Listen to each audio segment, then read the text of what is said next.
Hi and welcome to our last bonus bit for this series as we look back at the Easterfest and Australian Gospel Music Festivals. I'm Justin Roulon.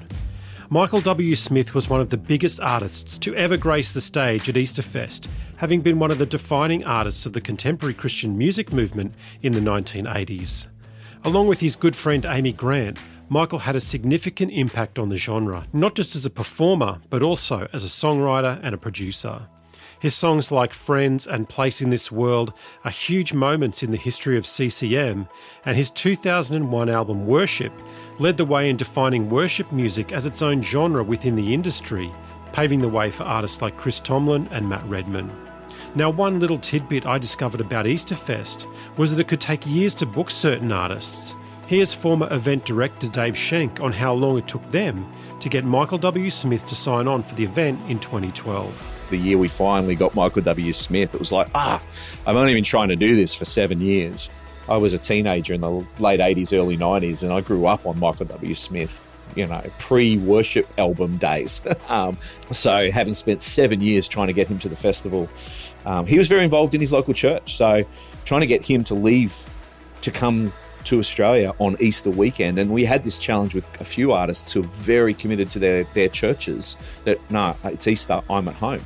And in 2013, 96.5's Liam Renton, who also hosted Australia's Hot 25 Countdown, was able to catch up with Michael at the Momentum Conference, which was hosted by the Christian Music Broadcasters of America.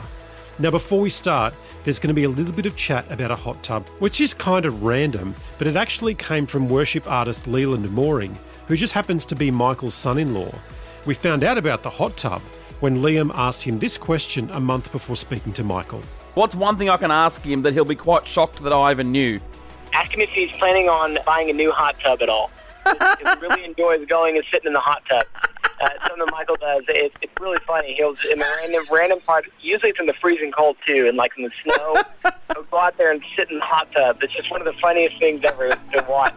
All right, so here we go. Liam Renton in conversation with one of Christian music's founding fathers. This is from the archives of 96.5. It's a real honour to meet you face to face. Thank you so much. 1992, I had a perm. It matched the perm on the back of your book, Old Enough to Know. I'm pretty sure I took the book into the hairdresser and said, I want this. Ooh, how'd they do?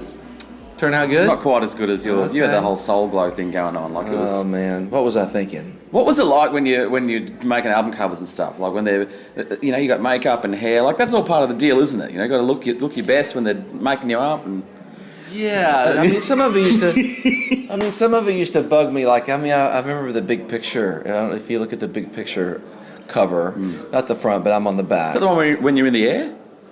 No, that's Michael W. Smith too. I mean, what was I thinking there too? I'm jumping for 3 hours. I mean, with my arms in an Argyle sweatshirt. So, no, but I remember the big picture of the back picture, and they had my hair like down and weird, and I remember going, "That's not me. Why are we doing that?" Yeah, like, and so you want to be sensitive, and you got all these people, these stylists, and they know what they're doing, and so that's one picture that I still look at and I think, what was I thinking?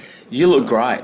You're looking healthy. You're looking really good, real fresh. Never felt better. Yeah, and look, you're skinny, and you're just looking good. I don't know if I'm skinny, but I've never been stronger. You look after yourself, obviously. I do. Yeah, I do. I can't eat the junk food and all that stuff like we used to.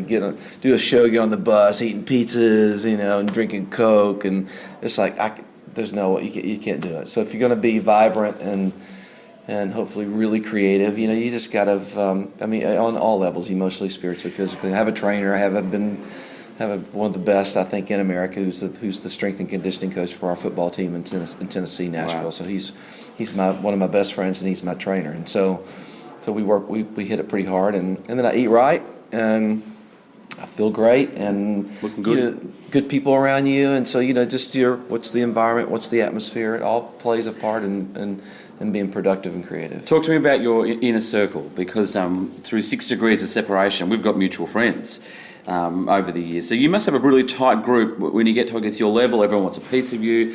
Trust would be so important to you, I imagine. Very much so. Yeah. I'm very close. Well, one of my best friends has been my mentor. He's 83 years old. He looks like he's 65 or 60, and named Don Finto.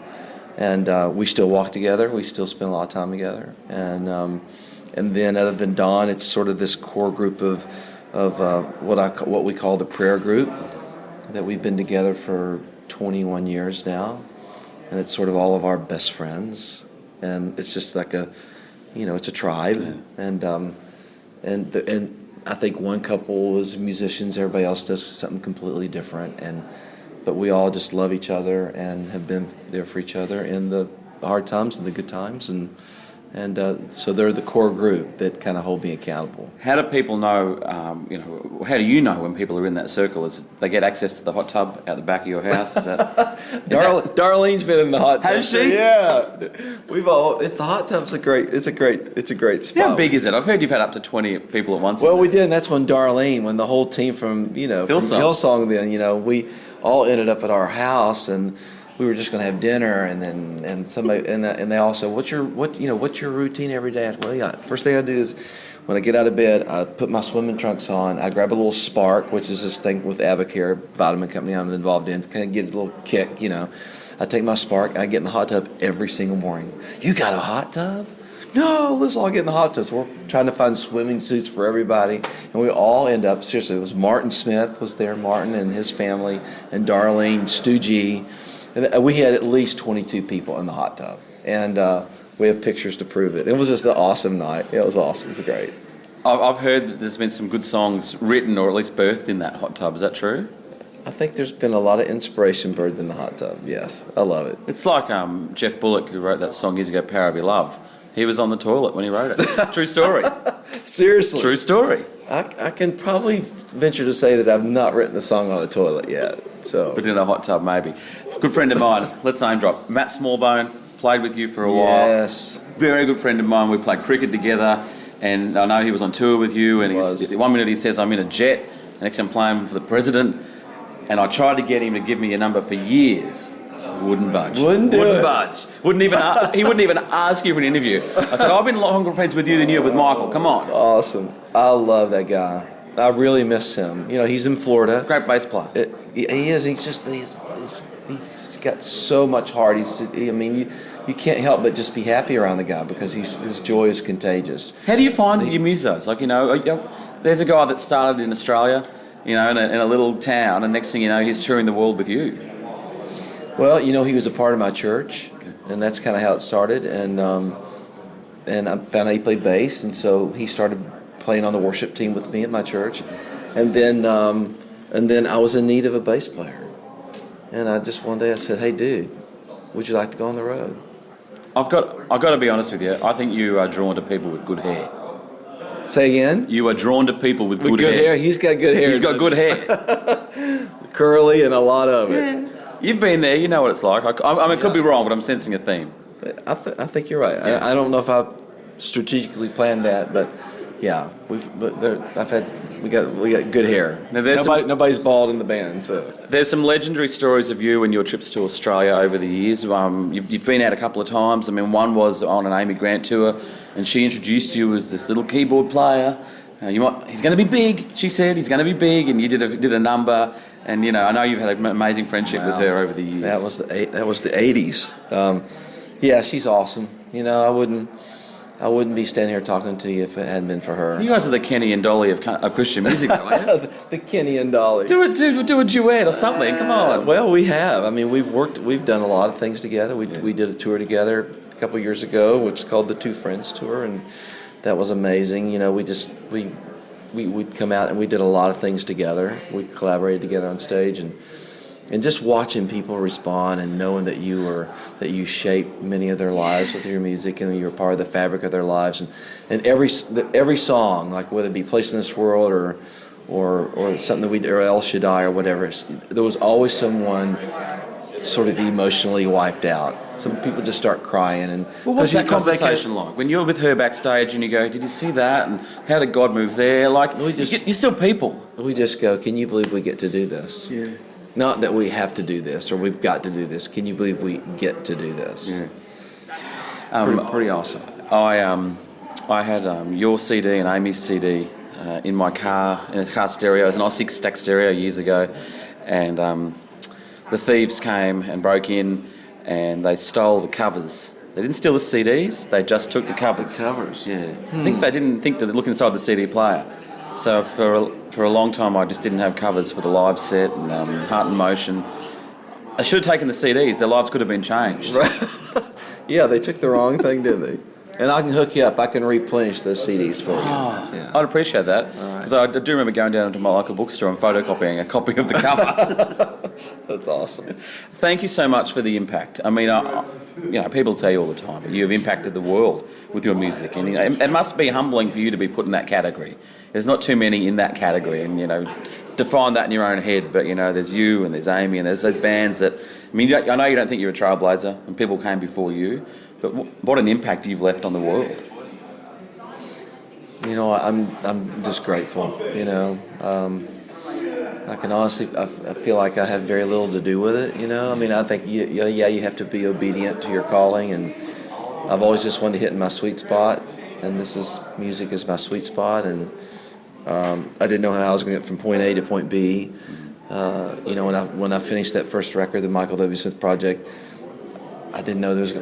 I just remember. I remember when I finished that record, I said, "God, I'm so thankful that I got to do one record. I got to live the dream, and if I never get to do another record the rest of my life, thank you that I got to do one record." And so, to be able to, there's no way I could have orchestrated any of this. So it's just, I sort of stand back and sort of kind of like pinch myself and sort of going, "Wow, this is so much bigger than I ever thought it was going to be," and I'm grateful. At the end of the day, I'm very grateful. Well, this show goes all around Australia, and I knew about your writing before I knew about your music. Old enough to know, and I was 16 years of age, and I bought it, and I went, "What? There's music about God? What?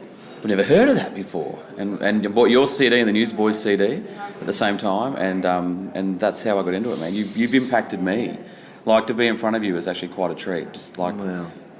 On my iPod, on the treadmill, yes. I still listen to Old Enough to Know, and you really need to save you.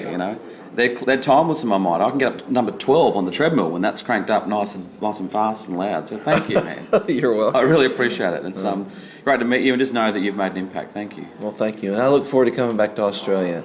I know we had this big gap of not going there and going, "Why are we not back in Australia?"